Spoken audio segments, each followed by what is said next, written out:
The Cask of Amontillado by Edgar Allan Poe, published in 1846. Read by Jeremy Tucker.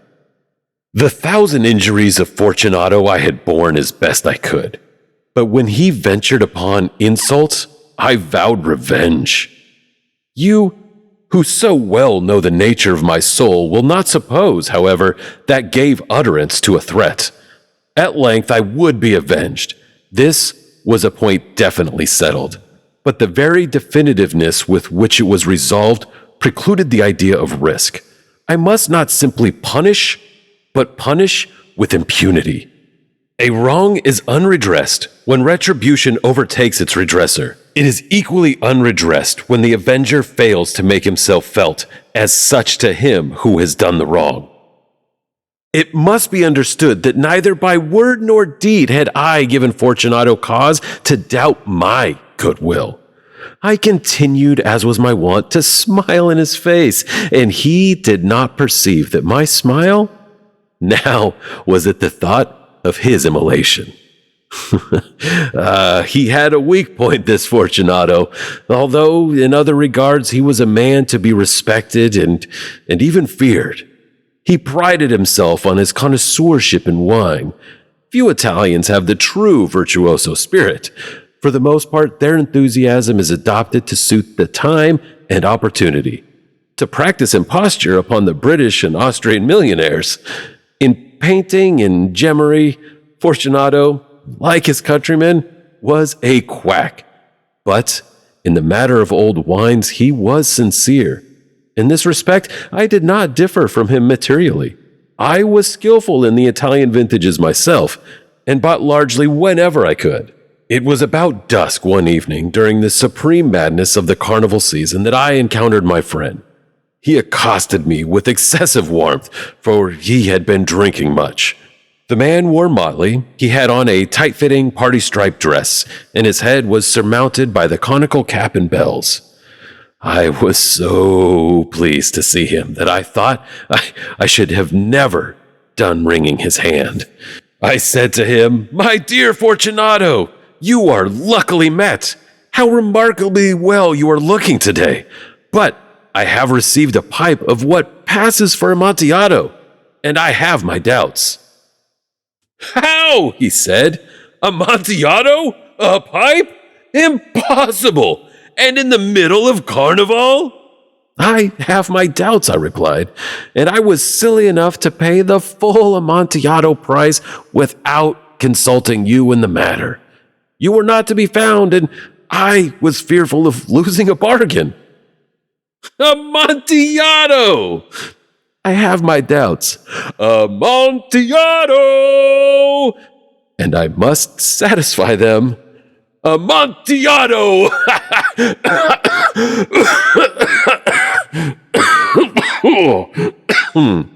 "As you are engaged, I'm on my way to Lucrezi. If anyone has a critical turn, it is he. He will tell me exact. Lucrezi cannot tell Amontillado from sherry." "And yet some fools will have it that his taste is a match for your own." "Oh, come now. Let's go." "Whither?" "Oh, to your vaults." my friend, no. I will not impose upon your good nature. I perceive you have an engagement." "Lucrezi, I have no engagements. Come. Oh, my friend, no. It's not the engagement, but the severe cold with which I perceive you are afflicted. The vaults are insufferably damp. They are encrusted with nitre." "Let us go nevertheless. The cold is merely nothing. Amontillado! You have been imposed upon. And as for Lucrezi, he cannot distinguish sherry from Amontillado." Thus speaking, Fortunato possessed himself of my arm, and putting on a mask of black silk and drawing a roquelaure closely around my person, I suffered him to hurry me to my palazzo. There were no attendants at home. They had absconded to make merry in the honor of time. I had told them that I should not return until the morning, and had given them explicit orders not to stir from the house. These orders were sufficient, I well knew, to ensure their immediate disappearance, one and all, as soon as my back was turned. I took from their sconces 2 flambeaux, and giving one to Fortunato, bowed him through several suites of rooms to the archway that led into the vaults. I passed down a long and winding staircase, requesting him to be cautious as he followed. We came at length to the foot of the descent, and stood together upon the damp ground of the catacombs of the Montresors. The gait of my friend was unsteady, and the bells upon his cab jingled as he strode. "The pipe?" he said. "It is farther on," said I, "but observe the white webwork which gleams from these cavern walls." He turned towards me, looked into my eyes with 2 filmy orbs that distilled the rheum of intoxication. "Niter?" he asked at length. "Niter," I replied.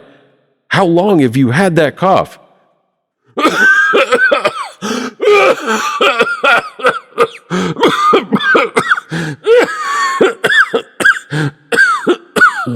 My poor friend found it impossible to reply for many minutes. "It is nothing," he said at last. "Oh, come," I said with decision. "We will go back. Your health is precious. You are rich, respected, admired, beloved. You are happy as once I was. You are a man to be missed. For me, it is no matter. We will go back. You will be ill, and I cannot be responsible. Besides, there is Lucrece." "Enough," he said. "The cough's a mere nothing. It will not kill me. I shall not die of a cough." True, I replied, and indeed, I had no intention of alarming you unnecessarily, but you should use all proper caution. A draught of this medic will defend us for the damps. Here I knocked off the neck of a bottle which I drew from a long row of its fellows that lay upon the mold. "Drink," I said, presenting him the wine. He raised it to his lips with a leer. He paused and nodded to me familiarly, while his bells jingled. "I drink," he said, "to the buried that repose around us." "And I to your long life." He again took my arm, and we proceeded. "These vaults," he said, are extensive." "The Montresors," I replied, "were a great and numerous family." "I forget your arms." "A huge human foot door in a field azure. The foot crushes a serpent rampant whose fangs are embedded in the heel." "And the motto?" "Nemo me impune lacessit." No one provokes me with impunity. "Good," he said. The wine sparkled in his eyes and the bells jingled. My own fancy grew warm with the medic. We had passed through the long walls of piled skeletons, with casks and puncheons intermingling, into the innermost recesses of the catacombs. I paused again, and this time I made bold to seize Fortunato by an arm above the elbow. "The niter," I said. "See, it increases. It hangs like moss upon the vaults. We are below the river's bed. The drops of moisture trickle among the bones. Come, we will go back, ere it is too late. Your cough." "Oh, it is nothing," he said. "Let us go on. But first, another draught of the medic." I broke and reached him a flagon of de Grave. He emptied it at a breath. His eyes flashed with a fierce light. He laughed and threw the bottle upwards with a gesticulation I did not understand. I looked at him in surprise. He repeated the movements. A grotesque one. "You do not comprehend?" he said. "Not I," replied. "Then you are not of the Brotherhood." How? You are not of the Masons? Yes, I said. Yes. You? Impossible! A Mason? A Mason, I replied. A sign, he said. A sign. It is this, I answered, producing from beneath the folds of my roquelaure a trowel. You jest, he exclaimed, recoiling a few paces. But let us proceed to the Amontillado. Be it so, I said, replacing the tool beneath the cloak and again offering him my arm. He leaned upon it heavily. We continued our route in search of the Amontillado. We passed through a range of low arches, descended, passed on, and descended again, arriving at a deep crypt, in which the foulness of the air caused our flambeau rather to glow than flame. At the most remote end of the crypt there appeared another, less spacious. Its walls had been lined with human remains piled to the vault overhead, in the fashion of the great catacombs of Paris. 3 sides of this interior crypt were still ornamented in this manner. From the 4th side, the bones had been thrown down and lay promiscuously upon the earth, forming at one point a mound of some size. Within the wall, thus exposed by the displacing of the bones, we perceived a still interior crypt or recess, in depth about 4 feet, in width 3, in height 6 or 7. It seemed to have been constructed for no especial use within itself, but formed merely an interval between 2 of the colossal supports of the roof of the catacombs, and was backed by one of their circumscribing walls of solid granite.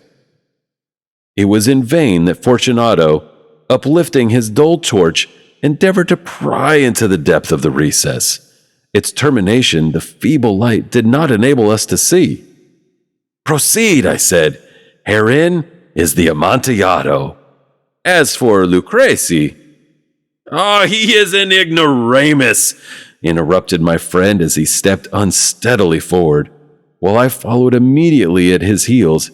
In an instant he had reached the extremity of the niche, and finding his progress arrested by the rock, stood stupidly bewildered. A moment more, and I had fettered him to the granite. In its surface were 2 iron staples distant from each other about 2 feet horizontally. From one of these depended a short chain, from the other, a padlock. Throwing the links about his wrist, it was but the work of a few seconds to secure it. He was too much astounded to resist. Withdrawing the key, I stepped back from the recess. Pass your hand, I said. Over the wall you cannot help feeling the niter. Indeed, it is very damp. Once more, let me implore you to return. No? Then I must positively leave you. But I must first render you all the little attentions in my power. The Amontillado! Ejaculated my friend, and not yet recovered from his astonishment.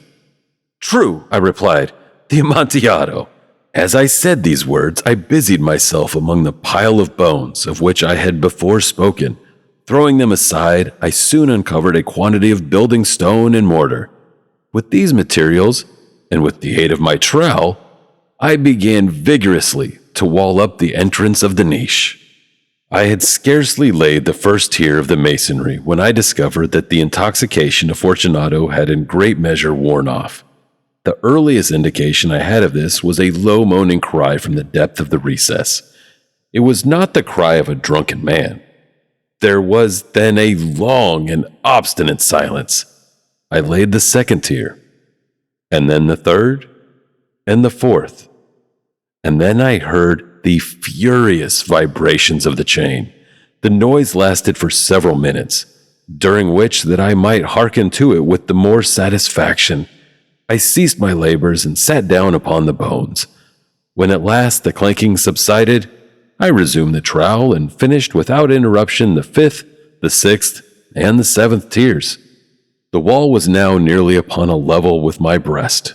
I again paused, and holding the flambeau over the masonwork, threw a few feeble rays upon the figure within.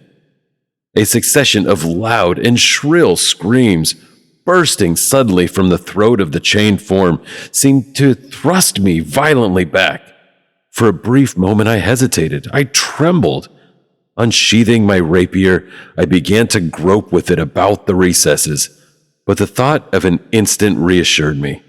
I placed my hand upon the solid fabric of the catacombs and felt satisfied.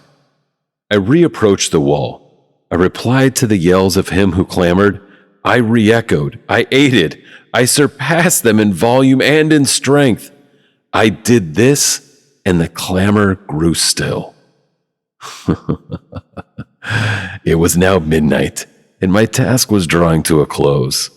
I had completed the 8th, the 9th, and the 10th tier. I had finished a portion of the last and the 11th. There remained but a single stone to be fitted and plastered in. I struggled with its weight. I placed it partially in its destined position. But now there came out from the niche a low laugh that erected the hairs upon my head. It was succeeded by a sad voice, which I had difficulty in recognizing as that of the noble Fortunato. The voice said, "A very good joke indeed. An excellent jest. Oh, we will have many a rich laugh about it at the palazzo. Over our wine." "The Amontillado," I said.